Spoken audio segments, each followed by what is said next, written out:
எந்த ஒரு நிகழ்வையும் மங்களகரமாக நாங்கள் ஆரம்பிக்க வேண்டும். அதற்காக அடுத்ததாக மங்கள விளக்கேற்ற நிகழ்வு இடம்பெற இருக்கின்றது.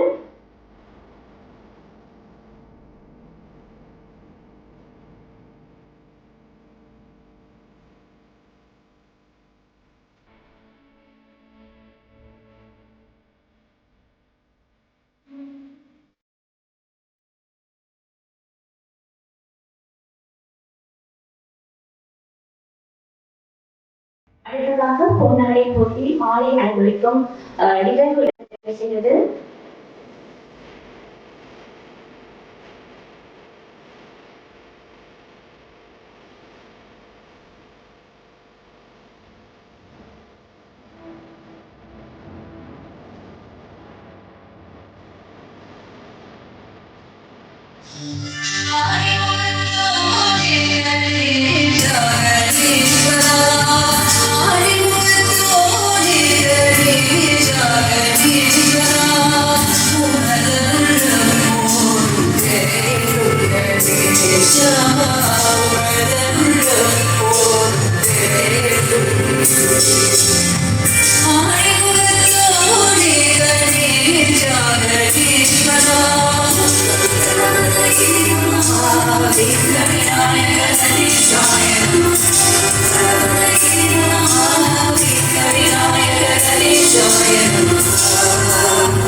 திரைத்துறைக்கு வர வேண்டும் என்று மிக எதிர்பார்ப்போடு காத்திருந்தவர் தான் பிரகாஷ் ராஜ். அவருடைய கரமான படைப்புகள் அடுத்தடுத்து வந்து கொண்டிருக்கின்றது. குருக்கள் ஐயா அவர்களையும் நாங்கள் மேடை கலைக்கின்றோம். அடுத்ததாக இந்த பூஜையை சிறப்பாக ஆரம்பிக்க இந்த படத்தில் இணைந்து பணியாற்ற உள்ள அத்தனை கலைஞர்களையும் நாங்கள் மேடை கலைக்கின்றோம்.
சொசைட்டியிலே நல்ல ஆக்கப்பூர்வமான நல்ல ஒரு உறுப்பினராக செயல்பட்டவர், தலைவராக செயல்பட்டவர், உறுப்பினராக செயல்பட்டவர்.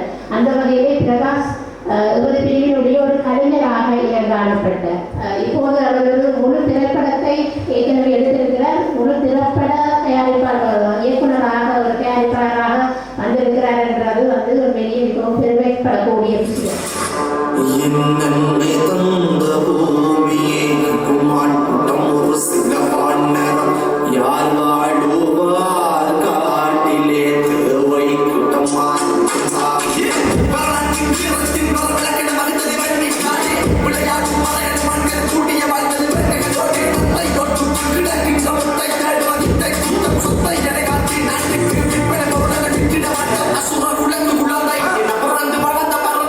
நிச்சயமாக இந்த படம் ஒரு வெற்றி படமாக அமையும் என்பதில் எந்தவித சந்தேகமும் இல்லை.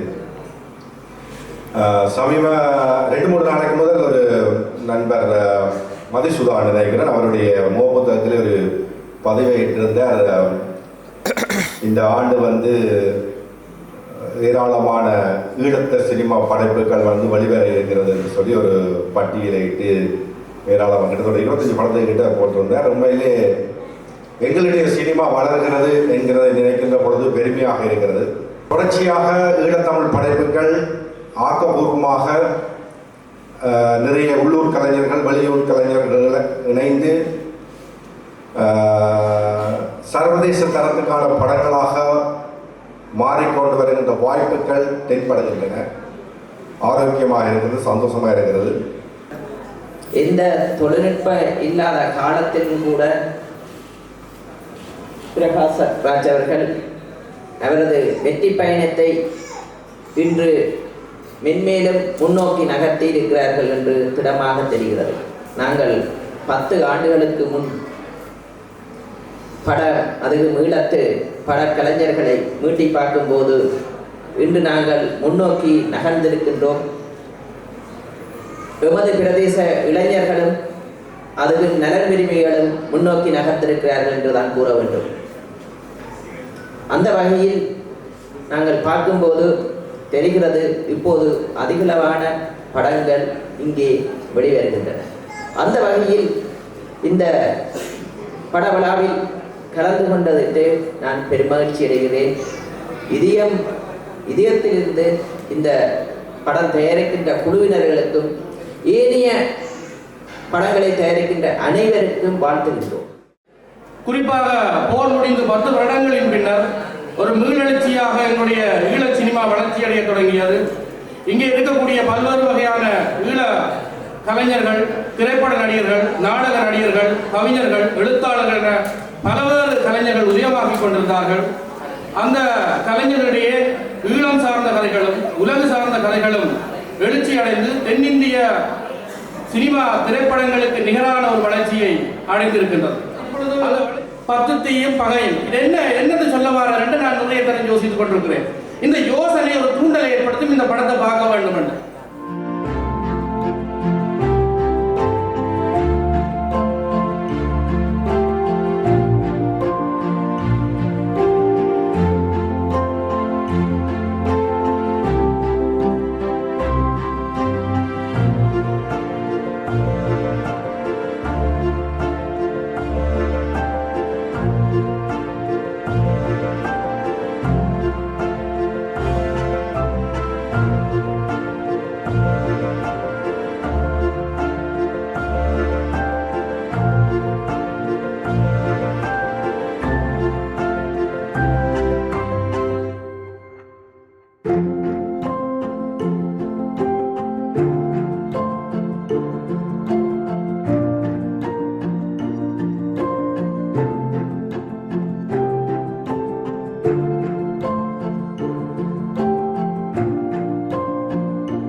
வெப் சீரிஸ் பிரகாஷ்ராஜ் உண்மையிலேயே பிரகாஷ்ராஜ் திடீரென்று ஒரு என்னுடைய ஐடியாவை பிரகாஷ்ராஜ் கேட்டவுடன் உடனே ஓமனுக்கு உடனே அதற்கான கதையை தயார் பண்ணி நீண்ட நாட்கள் பேசாமல் வெற்றிகரமாக செய்து தந்த பிரகாஷ்ராஜுக்கு என்னுடைய நன்றியை தெரிவித்துக் கொண்டு ஒரு நாடகம் இல்லாமல் ஒரு வெப் சீரிஸ் இல்லாமல் ஒரு படத்தில் எவ்வளவு உழைப்பு இருக்குமோ அவ்வளோ உழைப்பையும் கொடுத்து இந்த நாடகத்தை அரங்கேற்றி இருக்கிறார்கள். இந்த பகடையாட்டத்தை பகடையாட்டத்தில் எல்லாரையும் ஒவ்வொருத்தராக சொல்லணும்னு ஆசைப்பட்டேன். நான் டைம் நிறைய இல்லாத காரணத்தினால் எல்லாரும் பொதுவாக சொல்கிறேன். எல்லாருமே நல்லா நடிச்சிருந்தார்கள். அவர்களுக்கு எனது மனமார்ந்த நன்றிகள். மென்மேலும் இன்னும் வளர வேண்டும். இன்னும் திரைப்படம் திரைப்படத்துக்கு நடிக்க வந்து எல்லாரும் இந்த படையாட்டத்தில் நடித்த எல்லாரும் வந்து கேட்டுக்கொண்டேன். மற்றது இந்த 10 தீயும் பகை நான் முதல் ஸ்டாண்ட் ஆரம்பிக்கும் போது இந்தியாவிலே செய்வோடு யோசிச்சுனா, ஆனால் இந்தியா கலைஞர்களோடு சேர்ந்து இந்தியா கலைஞர்களை தனியாக அவையில் அது ஆல்ரெடி ஒரு உச்சத்தை எட்டியிருக்கணும் இந்தியா சினிமா. அப்போ நாங்களும் போய் இந்தியாவிலேயே படம் எடுத்து இந்தியாவிலேயே ரிலீஸ் பண்ணால் இந்த ஸ்ரீலங்கா திரைப்பட நடிகர்கள் ஆட்டம் எல்லாரும் எப்படி நாங்கள் வளர்க்குறேன்னு பிராசாட்சி சமூகத்தில் கொடுக்கும். முதல் இந்தியா தான் செய்ய வேண்டியிருந்தது. ஒரு திருப்ப பிராசாட்சி எடுத்து இல்லை ஸ்ரீலங்காவிலேயே இந்திய கலைஞர்களை கூப்பிட்டு ஸ்ரீலங்காவிலேயே எடுப்போம் என்று சொல்லி அவருக்கு ஐடியா கொடுத்து ஸ்ரீலங்காவிலேயே ஃபுல்லாக எடுக்கிறதுக்காக என்ன அது காரணமாக என்றால் ஸ்ரீலங்காவில் இருக்க அத்தனை கலைஞர்களும் இந்த படத்தில் நடிக்கணுன்றது தான் என்னுடைய ஆசை. ஸ்ரீலங்காவில் ஒருவருமே தவறாமல் எல்லாருமே ஸ்ரீலங்கா கலைஞர்கள் எல்லாரும் பங்கு பெற்றணுன்றதான் என்னுடைய ஆசை. அதற்காகத்தான் பட்டத்தையும் பகையும் ஸ்ரீலங்காவில் எடுக்கிறேன். ஸோ இதன் மூலம் சொல்வது என்னென்னா எந்த நடிகர்களாக இருந்தாலும் யார் நடிக்க ஆர்வம் நடிகர்களுக்கு உங்களுக்கு நடிக்க ஆர்வம் ஆசை இருந்தால் காணும். நடிப்பு தானாக வரும். ஆசை இருந்தால் நீங்கள் பிராசாஜுடன் தொடர்பு கொண்டு உங்களுடைய ஆசையை நிறைவேற்றலாம். உங்களுடைய திறமைகளை நீங்கள் எல்லாரும் காட்டணும். நாங்கள் பிறந்தோம் வாழ்ந்தோம் செத்தோம் இல்லாமல் ஏதாவது சாதித்தோம் செத்தோம் இருக்கணும். எங்களை நாங்கள் இல்லாத நேரங்களும் எங்களுடைய திறமைகள் இந்த உலகத்தில் வாழ வேண்டும் என்றுதான் நான் சொல்லக்கூடிய ஒரே இது. ஸ்ரீலங்காவில் இருக்கிற அத்தனை கலைஞர்களும் பசும் பகையிலும் ஒர்க் பண்ணணும் என்றுதான் என்னுடைய ஆசை. எல்லாரும் தொடர்பு கொள்ளுங்கள், எல்லாரும் உள்வாங்கி நல்ல ஒரு படைப்பை உலகத்துக்கு கொடுப்போம் என்று சொல்லிக்கொண்டு அந்த மற்ற என்னுடைய முதல் படமான அகசியா படம் உண்மையாக முதல் படம். அதில் நிறைய விளக்குகளையும் நிறைய இன்னல்களையும் தாண்டி 2 வருடமாக இந்த படத்துக்காக உழைத்து அதுவும் இங்கே ஸ்ரீலங்காவில் படம் எடுக்க வேண்டாம். எந்த நேரம் சொன்னாலும் ஷூட்டிங் போகலாம். ஆனால் கனடாவில் ஒரு படம் எடுக்க வேண்டாம். வெதர் ஒரு வருஷத்தில் ஒரு 3-4 மாதம் தான் வெதர் ஒத்துழைக்கும்.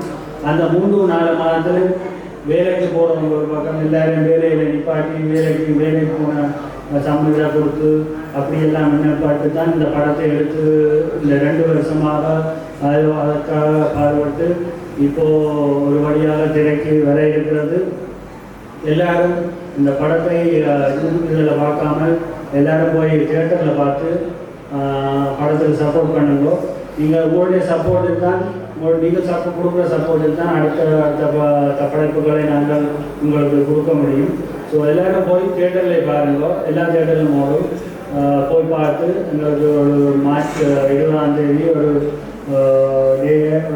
ஸ்பெஷல் டேயாக மாற்றுங்கள் என்று வேண்டிக்கொண்டு இந்த வாய்ப்பை எனக்கு தந்த பத்தந்தியும் வாய்ப்பை தந்த பிராசாட்சிக்கு மிக்க நன்றிகளை கூறிக்கொண்டு என்னுடைய உரையை முடிக்கின்றேன். நன்றி, வணக்கம்.